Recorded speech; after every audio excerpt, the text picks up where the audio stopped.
దీనికి కారణం ఇప్పుడు ఉన్న ప్రభుత్వం అన్ని విధాలుగా ప్రజల ఆరోగ్య వైద్య విధానాన్ని పూర్తిగా తుంగలో తొక్కి అన్ని విధాలుగా పేద ప్రజలు మధ్యతరగతి ప్రజలు వారందరికీ వైద్యాన్ని దూరం చేస్తూ ఉన్నారు.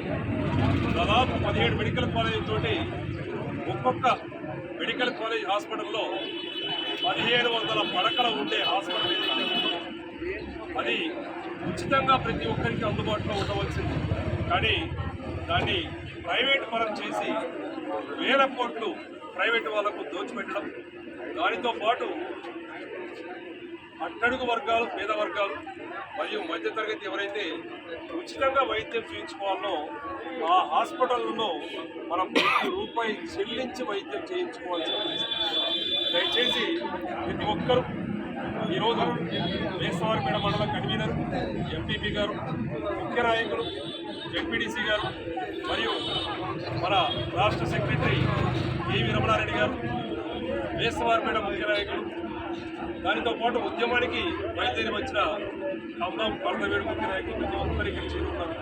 వారందరికీ ఒకటే మనవి, ఈరోజు చేస్తున్న ఉద్యమం ఏదైతే ఉందో ఈ ప్రజా ఉద్యమం